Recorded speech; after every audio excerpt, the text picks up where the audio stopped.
আসসালামু আলাইকুম সুপ্রিয় শিক্ষার্থীরা, আশা করছি সবাই ভালো আছো। আজকে আমরা আবার সপ্তম শ্রেণী বিজ্ঞান নিয়ে হাজির হয়েছি।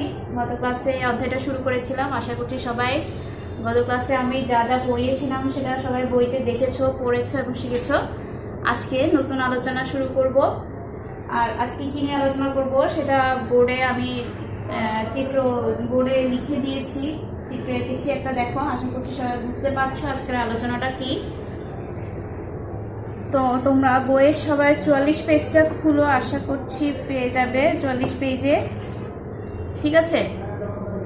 তো দেখো 44 পেজে আছে পরিপাকতন্ত্র। পরিপাকতন্ত্র দিয়ে এই ছবিটা, পরিপাকতন্ত্র অথবা পৌষ্টিকতন্ত্র যেটাই বলো, আমি গত ক্লাসে বলেছিলাম, দিয়ে এই ছবিটা আছে, আমি সেটা এঁকেছি, আঁকার চেষ্টা করেছি। আর সাথে কিছু নাম মেনশন করেছি, দেখো এগুলো হচ্ছে এই পরিপাকতন্ত্রের অঙ্গগুলোর নাম, তন্ত্রগুলোর নাম।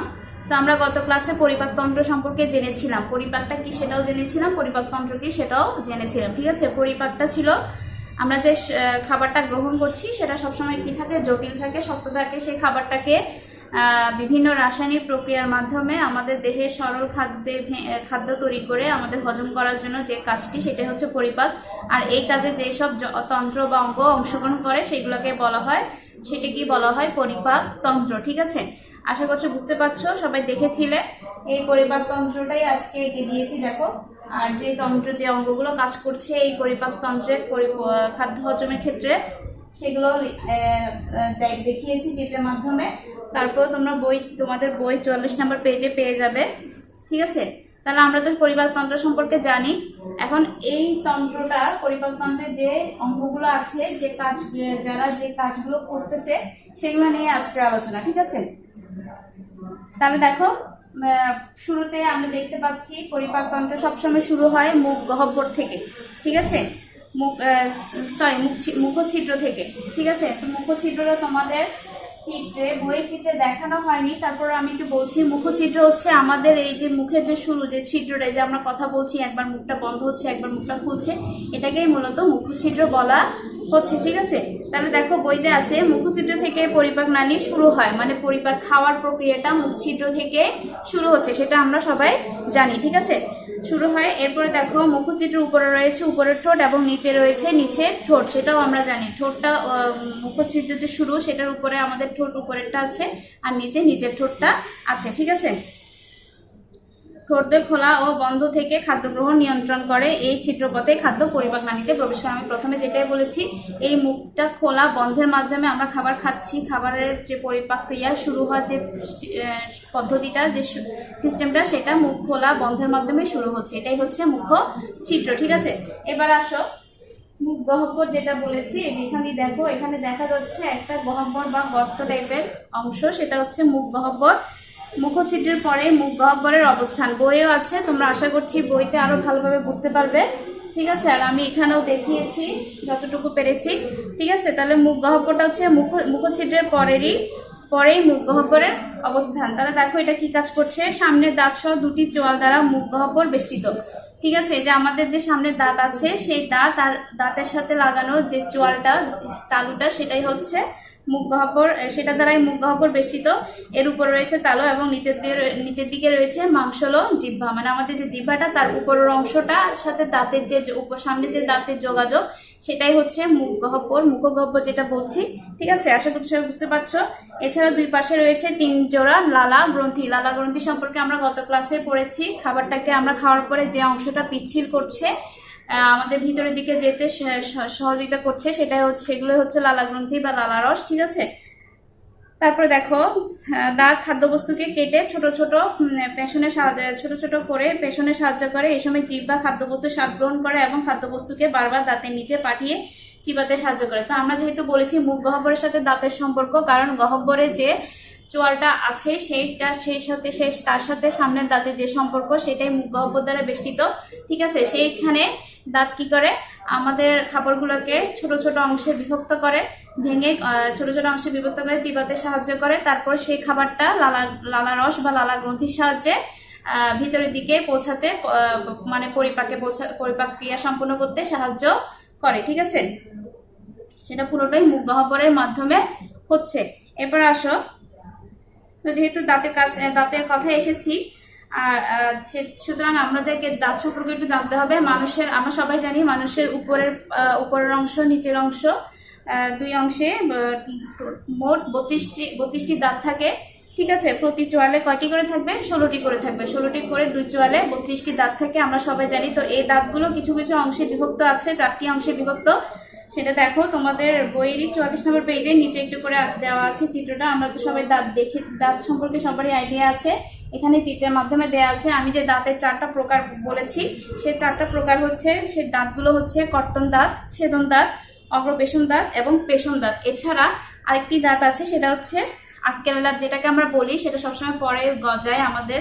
ঠিক আছে, তাহলে এখন দেখো যে 4টা ভাগ বলেছি। প্রথম কর্তন দাঁতটা কি করে? কর্তন দাঁতটা হচ্ছে, এখানে চিত্রে আছে কর্তন দাঁতটা কোথায়, বুঝতে পারছো আশা করছি।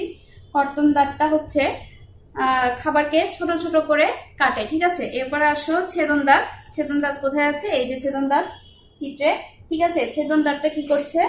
মাংস, অন্যান্য শক্ত জিনিস ছিঁড়ে ও কাটে, মানে সামনের দিকে যে দাঁতগুলো, সেটা কথা বলছে। কর্তন দাঁত সামনের দুটো দাঁত কাটে, আরেকটু ভিতরের দিকে যে দুটো দাঁত, সেই দুটো মাংস অথবা শক্ত জিনিস কাটতে সাহায্য করে।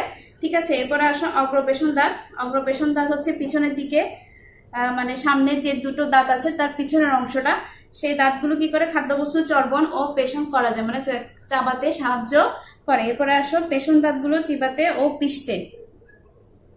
এর নিচে আরো ভিতরের দিকে অংশ দেখো, মাড়ির দিকে যে দাঁতগুলো, সেগুলো দেখো পেশন দাঁত, সেগুলো আবার খাবারকে ছিঁড়তে, চিবাতে, পিষতে সাহায্য করে। আর যে আক্কেল দাঁতের কথা বলেছি, এগুলো অনেক পরে গজে, সেটা আমরা জানি। আশা করছি বুঝতে পারছো দাঁত সম্পর্কে যা যা বললাম, বইয়ে আছে, আর একটু দেখে নিবে। এরপর আসো, আমরা মুখ গহ্বর সম্পর্কে বলতে গিয়ে দাঁতের কথা এসেছে, কারণ মুখ গহ্বরের সাথে দাঁতের সম্পর্ক। এরপর মুখ গহ্বরের পরে আছে গলবিল।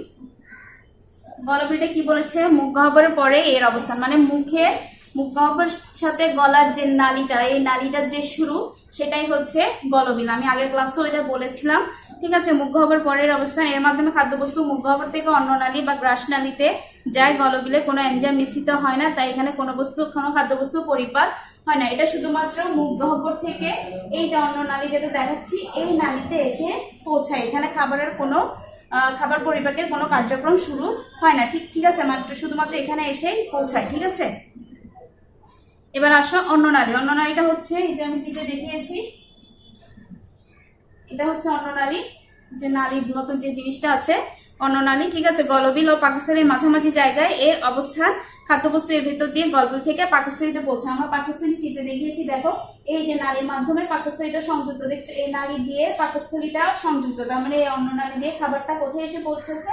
পাকস্থলীতে এসে পৌঁছাচ্ছে। ঠিক আছে, এরপরে গিয়ে পরিপাক্রিয়া শুরু হয়। ঠিক আছে, এরপরে আসো পাকস্থলী। পাকস্থলীটা তো আমরা চিত্রে দেখেছি অন্ননালী ও ক্ষুদ্রান্তের মধ্যবর্তী স্থান। ঠিক আছে, এই যে পাকস্থলী চিত্রে যে অংশটা দেখো, থলির মতো যে অংশটা, সেটাই হচ্ছে পাকস্থলী। তাহলে কি বলেছে? অন্ননালী ও ক্ষুদ্রান্তের মধ্যবর্তী স্থানের অবস্থান। গলবিল অন্ননালীর ক্রমসংকোচনের ফলে পিচ্ছিল খাদ্যবস্তু এসে জমা হয়।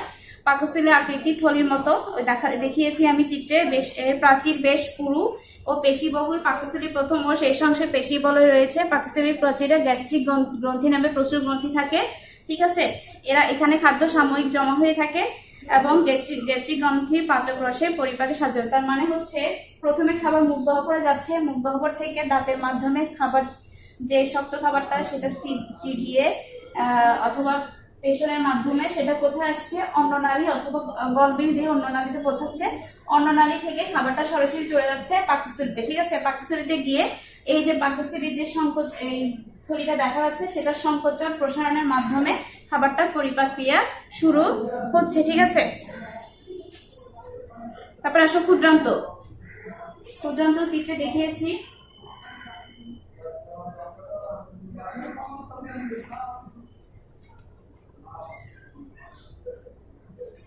ক্ষুদ্রান্ত হচ্ছে পাকস্থলীর পরবর্তী অংশ, এটি পরিপাক নালী সবচেয়ে দীর্ঘ অংশ। ক্ষুদ্রান্ত 3টি ভাগে বিভক্ত: ডিউডেনাম, জেজুনাম ও ইলিয়াম।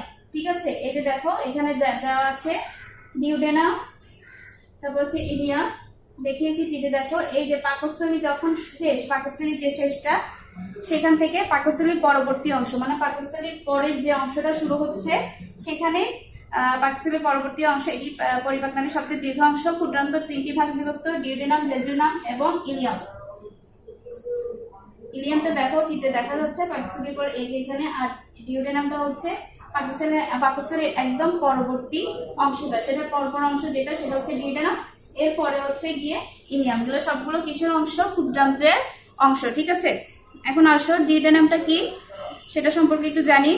এটি ক্ষুদ্রান্তের প্রথম অংশ। আমরা বলেছিলাম না পাকস্থলীর পর্ব ক্ষুদ্রান্ত শুরু হচ্ছে, আর ক্ষুদ্রান্ত শুরুর যে অংশটা, প্রথম যে অংশটা সেটাই হচ্ছে এই যে ডিউডেনাম যেটা বলেছি, সেই ডিউডেনাম সেটাই হচ্ছে ক্ষুদ্রান্তের প্রথম অংশ।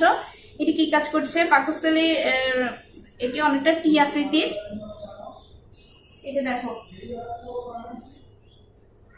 অনেকটা টি আকৃতি মানে সোজা লম্বাকৃতি। তোমরা বইতে চিত্রটা দেখলে আরো ভালোভাবে বুঝতে পারবে। ঠিক আছে, টি আকৃতির। পিত্তথলি থেকে পিত্তরস, অগ্নাশয় থেকে অগ্নাশয় রসনালীর মাধ্যমে এখানে এসে খাদ্যের সাথে মিশে রসগুলো পরিপাকে অংশ নেয়। এখানে আমিষ, শর্করা ও স্নেহ জাতীয় খাবার, স্নেহ পদার্থের পরিপাক ঘটে। ঠিক আছে, আশা করছি বুঝতে পারছো। পিত্তথলি থেকে পিত্তরস আর অগ্নাশয় থেকে অগ্নাশয় রসের মাধ্যমে সংযোগের মাধ্যমে এইখানে পরিপাক্রিয়া শুরু হয়। আমিষ, শর্করা ও স্নেহ জাতীয় খাবারগুলো এই ক্ষেত্রে এই ডিউডেনামে সেগুলো পরিপাক্রিয়া শুরু করে। ঠিক আছে, এরপর আসো জেজুনাম। জেজুনাম হচ্ছে ডিউডেনাম ও ইলিয়ামের মাঝের অংশ। এই ডিউডেনাম আর ইলিয়ামের যে মাঝখানের যে অংশটা সেটাই হচ্ছে জেজুনাম। ঠিক আছে, এরপরে আসো ইলিয়াম। ইলিয়াম হচ্ছে ক্ষুদ্রান্তের শেষ অংশ। আমরা যেহেতু ক্ষুদ্রান্ত এখান থেকে শুরু করছি, শেষে কি আছে? ইলিয়াম দেখাই যাচ্ছে, তাহলে এই শেষ অংশটা হচ্ছে ইলিয়াম।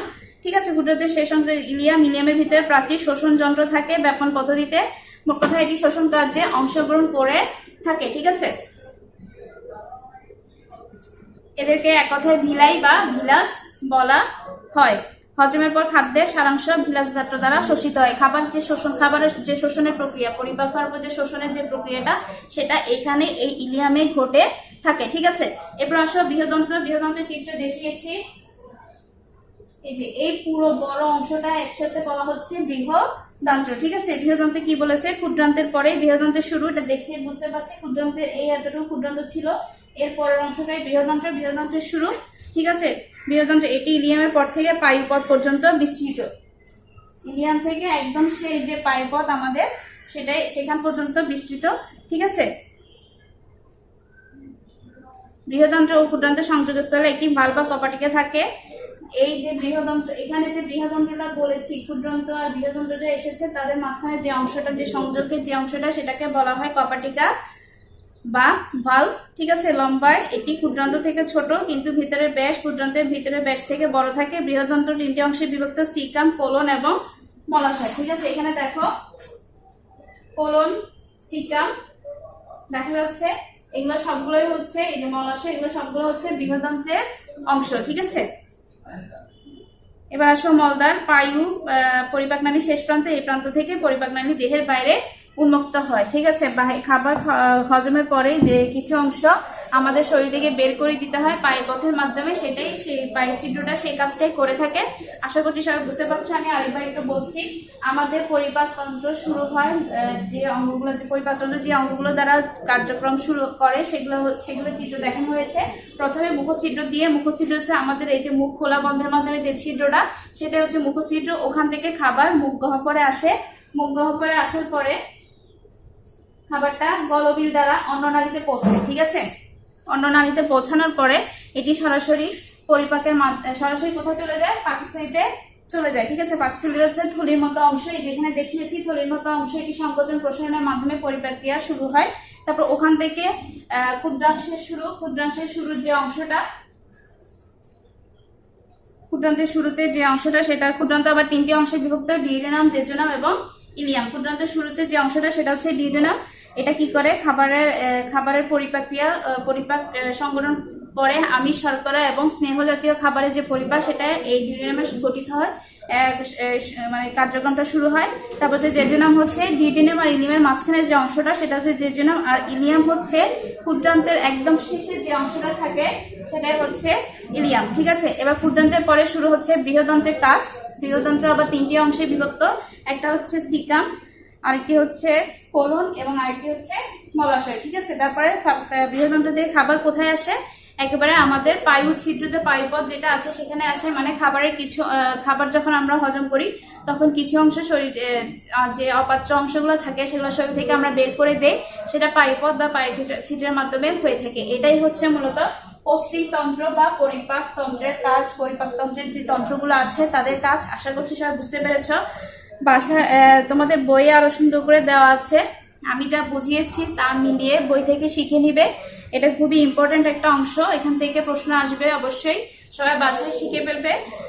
ততদিন পরবর্তী ক্লাসে নতুন কিছু নিয়ে আলোচনা করব। ততদিন সবাই ভালো থাকবে, সুস্থ থাকবে। আল্লাহ হাফেজ।